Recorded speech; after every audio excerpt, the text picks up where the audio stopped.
Os Porcos e a Reza é um filme muito especial, né, pra gente, assim, é um filme que é resultante dos nossos esforços como pesquisadores, né, no caso do professor Felipe Brito Gama, que divide essa direção.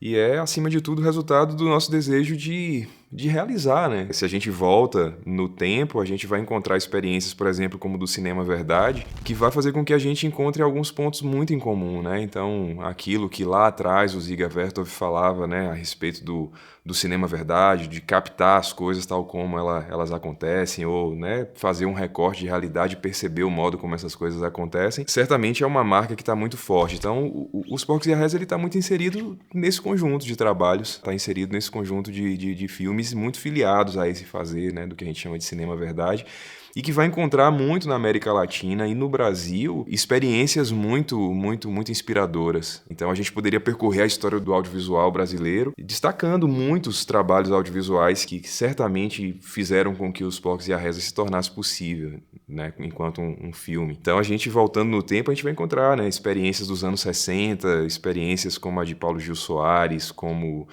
do Leon Richman, do Thomas Farkas. São todas e todos realizadores e realizadoras aí que têm essas características, né, que fazem um certo recorte de tempo e que abrem a câmera e abrem um som para captar aquilo que está ali, né, ao alcance, que está ali à disposição, desse anseio, né, dessa vontade. É claro que quando a gente viaja, por exemplo, para essas duas comunidades, né, para a comunidade do Benedito e para a comunidade do Canoão, para conviver com essas pessoas durante alguns dias, né, assim, convivendo com elas nesse contato mediado pela câmera e pelo equipamento de som. Acho que a gente, no fundo, a gente está muito movido por esse anseio etnográfico também, né, que moveu tanta gente ao longo da história do cinema e do audiovisual, né, sei lá, talvez é o mesmo anseio que moveu o Jean Rouch, lá na França, quando fez o Cinema Verdade dele. Mas uma coisa muito interessante é isso, né, assim, é como a gente materializa e a gente, digamos assim, canaliza todo essa nossa relação, esse conhecimento que a gente vai adquirindo nos nossos esforços, né, de estudo em relação ao cinema e audiovisual. E o que a gente vai encontrar é isso, né, uma realidade linda, né, uma forma de vida muito bonita, uma forma de vida que parece destoar de uma lógica que quer se impor nesse mundo tecnológico demais, né, mediado pela tecnologia demais, que parece que inverte a ordem das coisas, né, parece que primeiro vem o se colocar diante das tecnologias na frente do que de fato nós somos, que é essencialmente humanos, né? Então, uma coisa que é importante dizer é que, dentre essas referências todas que a história do audiovisual nos ofereceram e nos presentearam, tem uma muito especial que é a de Geraldo Sarno, né? E não à toa esse filme ele é dedicado a Geraldo Sarno, né, que em sua obra fez uma série de trabalhos, né, e constituiu e construiu uma obra belíssima nesse sentido, de lançar um olhar muito bonito para isso que a gente chama enquanto espaço, né, geográfico, territorial, político, ou pelo menos convencionou chamar de sertão, né? Então, esse filme é dedicado a Geraldo Sarno por essa razão, porque é como se nós estivéssemos sendo a todo instante provocados por ele e pela obra dele, né?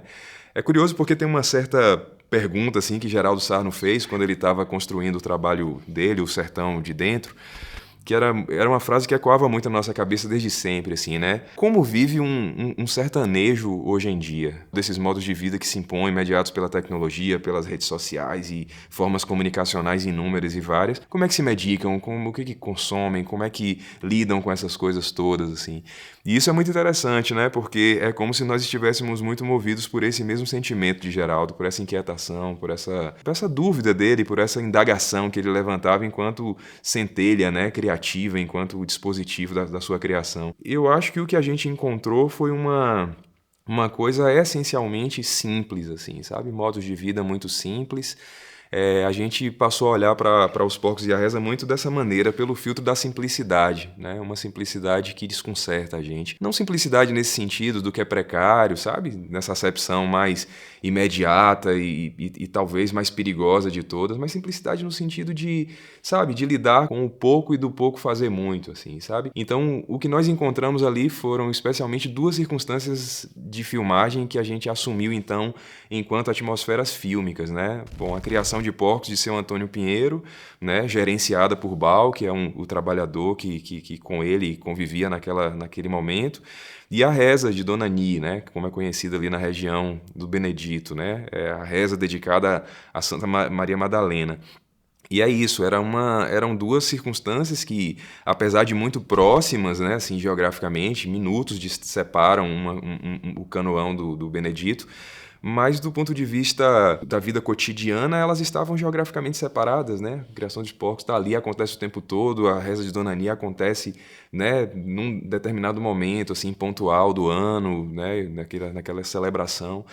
Então, a gente, na verdade, utilizou aquilo que é característico e típico do cinema, que é aproximar coisas que também estão distantes, né? Ao fazer essa aproximação entre os porcos e essa reza, eu acho que no fundo, a gente também está querendo fazer uma aproximação entre o que é urbano e o que é rural, o que é tecnológico, o que é humano, né? Sem que a gente queira descartar, né, o outro. Eu acho que Os Porcos e a Reza é um filme que nos fez muito pensar por essa perspectiva, né, do quanto é possível e necessário nós estabelecermos uma convivência entre as pessoas que constroem o seu saber de uma maneira oral, convivendo de forma harmoniosa com as pessoas que constroem esse conhecimento por outras vias, né, por vias acadêmicas, escolásticas ou coisa do tipo.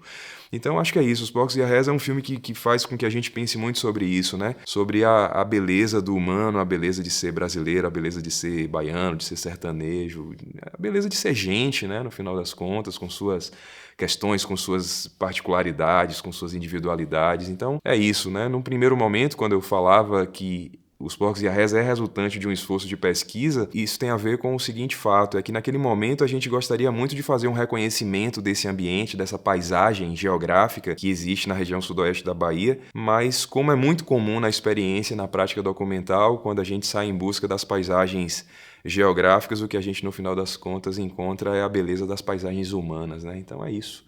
É um filme para a gente celebrar, né, a vida, a existência, a condição humana e, claro, né, com esse olhar muito atento, muito cuidadoso, porque apesar de considerarmos que a simplicidade é aquilo que nos move, a gente não pode dormir, né, diante disso. A linha que divide, que separa a simplicidade da precariedade, ela é muito tênue, né? Então, o nosso trabalho não é um filme sobre celebração do que é precário, é uma celebração sobre o que é simples, né? Porque ser simples é muito mais do que moeda de troca e barganha política, né?